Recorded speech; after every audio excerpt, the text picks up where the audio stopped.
नमस्कार, आप देख रहे हैं स्टेट टीवी इंडिया न्यूज और मैं हूं आपके साथ टिया चौहान। और चलिए बढ़ते हैं इस वक्त की खास खबर की ओर। खबर कोरबा से बताते चले, नेता प्रतिपक्ष डॉक्टर चरणदास महंत ने कोरबा प्रेस क्लब तिलक भवन में पत्रकारों से हुए रूबरू। मुख्यमंत्री विष्णु देवसाय अच्छे व्यक्ति है पर उनकी नहीं चल रही है। विष्णु देवसाय की सरकार साय साय नहीं बल्कि आय बाय चल रही है। साय सरकार में 2 वर्षों में इतनी उगाही है, छत्तीसगढ़ 3 वर्ष इस सरकार में कैसे चलेगी, यह चिंतनीय है। उक्त बातें प्रेस क्लब तिलक भवन में आयोजित पत्रकार वार्ता के दौरान विधानसभा नेता प्रतिपक्ष डॉक्टर चरणदास महंत ने कही। डॉक्टर महंत ने कहा कि प्रदेश में पेड़ों की अंधाधुंध कटाई की जा रही है, कानून व्यवस्था पूरी तरह से बिगड़ी हुई है, विपक्ष की सुनवाई नहीं है। हाँ, जरूर मीडिया की सुनवाई अवश्य है। प्रदेश में सूखा नशा धड़ल्ले से चल रहा है। मनरेगा को लेकर उन्होंने कहा कि मनरेगा में पूर्व की व्यवस्था अच्छी है, मनरेगा के नियमों में बदलाव से भ्रष्टाचार बढ़ेगा और केंद्र सरकार पंचायतों की ताकत छीनकर सब कुछ अपने हाथ में ले रही है। भाजपा सरकार मनरेगा का नाम बदलने के साथ साथ इसका बजट भी कम कर रही है।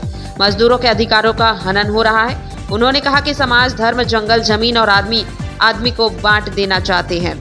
यह भाजपा की नीति है। एसईसीएल के खदान प्रभावित भू विस्थापितों को लेकर उन्होंने कहा कि भू विस्थापितों के अधिकारों के लिए 35 विपक्ष के विधायक भू विस्थापितों के आंदोलन में बैठेंगे। डॉक्टर महंत ने कहा कि देश की स्थिति चिंतनीय है, किसान परेशान है, भाजपा हिंदू राष्ट्र की बात करती है और दूसरी ओर शंकराचार्य के साथ ऐसा व्यवहार किया गया। हाईकोर्ट ने 64 भर्ती को निरस्त किया है। उन्होंने कहा कि कांग्रेस एकजुट रहेगी तभी प्रदेश में अगली सरकार कांग्रेस की बनेगी।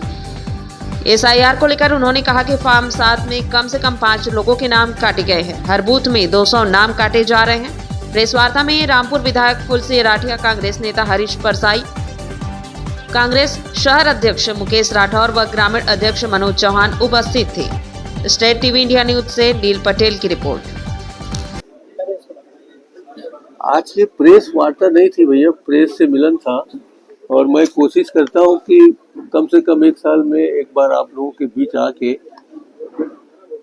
छोटी मोटी बातें जिसको आप लिख सकें और डायरी वायरी देने की कोशिश करता हूँ। वो अपनेपन से आया हूँ मैं, कोई विशेष मुद्दा नहीं था। धान खरीदी में जिस तरह से सरकार का पूरा रुख रहा है, अभी बहुत सारे किसान धान खरीदी से वंचित रह रहे हैं। 2 दिन की तिथि बढ़ाई गई है लेकिन सभी किसानों के धान उसमें नहीं खरीदे जा सकते। किस तरह से देख रहे हैं वो से कांग्रेस इस मुद्दे को लेकर कहते हैं? देखिए, मैं धान खरीदी के बारे में समय बढ़ाने के लिए और जो तकलीफ हो रही है, ये 3 प्रश्न अलग अलग लिख चुका हूँ। ये मुख्यमंत्री जी को और हमारे गवर्नर साहब, क्योंकि धान की खरीदी ठीक नहीं हो पा रही है। धान की खरीदी में किसान ज्यादा परेशान हो रहा है। एक तो परेशानी उसको टोकन लेने में हुई, दूसरी परेशानी जानबूझ के पैदा किया गया कि जो धान का सत्यापन हो रहा है घर घर जाके, उससे परेशान हो गया।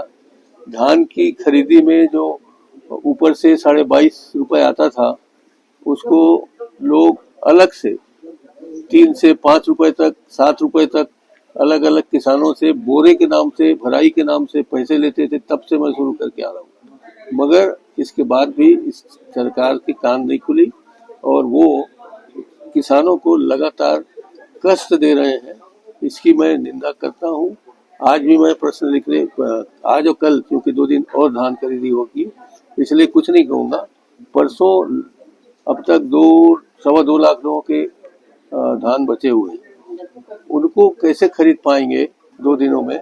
इसलिए इसको लगातार अभी 1-8 हफ्ते बढ़ाने की जरूरत है, नहीं तो धान खरीदी में हम सफल नहीं हो पाएंगे। सरकार अपना टारगेट पूरा नहीं कर पाएगी।